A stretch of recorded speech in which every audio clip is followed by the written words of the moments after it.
After closing, the shopping mall's desolate corridors were barely lit by the flickering fluorescent lights.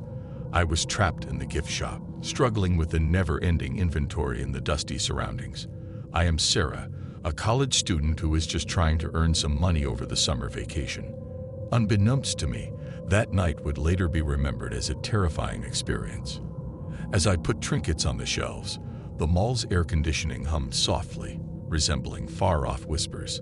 The silence was unsettling, however. It provided the ideal setting for my mind to wander. Just as I was about to end the night, the automatic doors shook, and two individuals wearing dark masks stormed in. The cold feeling I felt was a sign of the terror ahead. A tall person with a deep voice said, "Hey, darling, please give us all the money from the cash register." I felt my heart pounding in my chest while I looked at the intruders wearing masks. I felt panicky, but I tried to appear calm. I stuttered, pleading to not be harmed, while struggling with the cash register due to my shaking hands. As I handed over the money, I could sense their intense gaze fixated on me. As I hoped the nightmare would come to a close, the taller individual sneered and whispered, "We are aware there is additional information. Give us everything back." Frantically, I glanced around the poorly lit store, desperately trying to find a way out. I begged with my voice trembling, saying, "I promise, that's everything we have. Please, just take it and leave." I got the chills from his creepy laughing. "You think weeps are stupid? Open that damn safe," I begged, tears welling in my eyes, explaining that we don't have a safe because we're a small shop struggling to make ends meet. The taller person got angry and knocked over a display of fragile porcelain figurines, causing them to break on the floor. The noise resembled a combination of destructive chaos and broken aspirations. "You're deceiving us. Provide the remaining information, or we will ensure you feel remorse." Driven by desperation, they aggressively ransacked the shop, causing shelves to topple and breaking everything in their way. As he came closer, the second masked man had an unsettling smile and a complete absence of human emotion in his eyes. "Last chance, sweetheart. Can you tell me where the remaining money is located?" Tears were pouring down my face as I shook my head. "This is genuinely all we possess, I promise. Please just leave." He seized me by the collar, causing a chilling sensation in my body. "You're trying our patience, young lady. You would not want to witness the consequences of our anger." Their masked faces were just inches away, causing me to feel trapped and overwhelmed. I felt overwhelmed with panic and helplessness, and I quietly said, "There's a camera. They will record you. Please leave." The sounds of their laughter reverberated in the remains of the store. "Do you believe that we have any concern for cameras? We have done this in the past, dear. Be quiet and disclose the whereabouts of the remaining money." The taller person held a crowbar and had a threatening look in his eye. I felt my heart race while indicating the broken cash register. "I promise you have everything needed." Gleefully, he viciously swung the crowbar and destroyed the register. The small amount of money I earned is scattered on the floor, reminding me of how powerless I am. The taller individual knocked down the leftovers, causing money to scatter in every direction. The masked intruders left the shop as quickly as they had arrived. Their laughter remained in the air, resembling a haunting melody. I collapsed to the ground in the remains of my workplace, observing as they vanished into the darkness of the empty mall. After a short time, the police arrived and asked rapid questions while I struggled to remember the frightening experience. The shop, which used to be full of small items and mementos, now looked like a place affected by war. The memories of the night's events kept playing in my mind, like a broken record, with their laughter leaving a lasting impression. The shop was cleared, but its scars remained even as days became nights. I could no longer sleep because I constantly saw scary masks and breaking dishes in my dreams. The shopping mall, once lively and bustling, now seemed eerie and filled with emptiness and lingering sounds. I couldn't shake off the terrifying memories of that night, a haunting reminder that safety is fragile and can be shattered unexpectedly. The masks, laughter, and destruction have left a lasting impression on me, forever darkening the familiar aisles of the mall. As I gazed at the empty hallways, I couldn't help but feel that the mysterious masked individuals, who always kept their identities concealed, might come back to frighten me in my dreams again.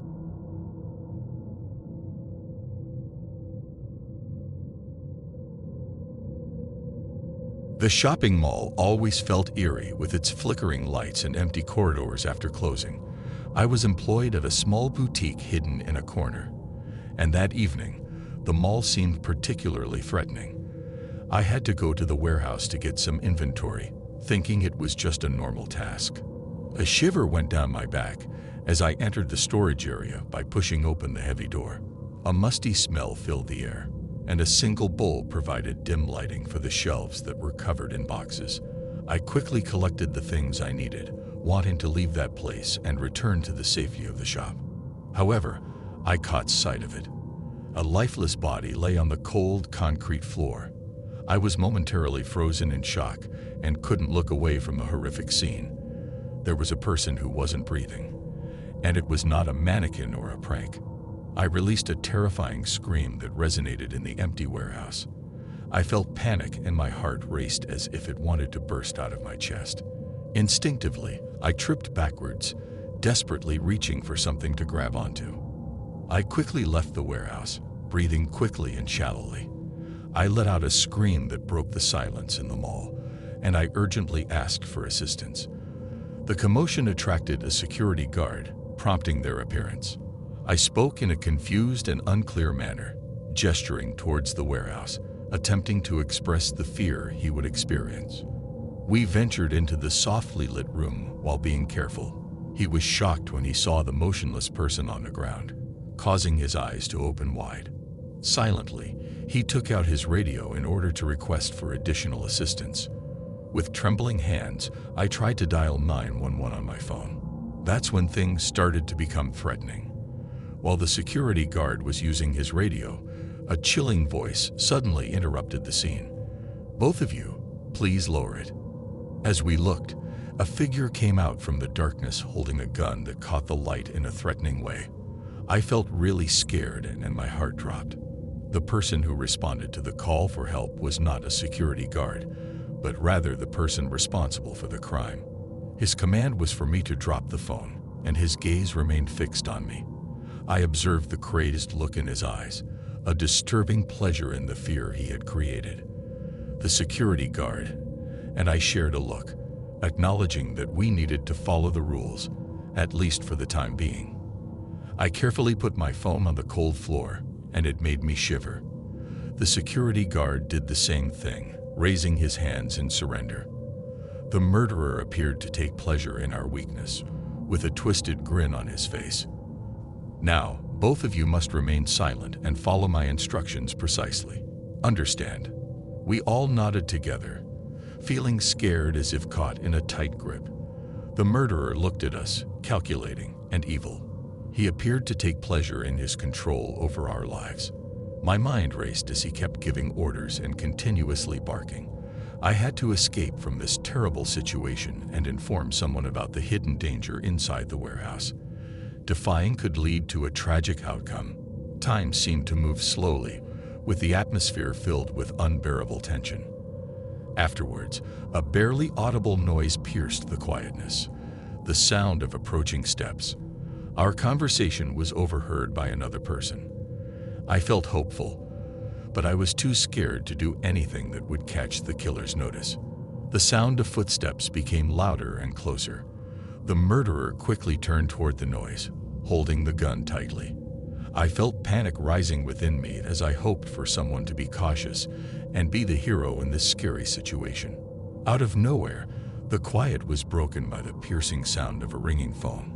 The killer's eyes grew wider, and he stared at us with increased menace. The phone wasn't mine. It belonged to him. He struggled to respond, allowing me to quickly make eye contact with the security guard. Before the killer regained control, we had to take action and make a move.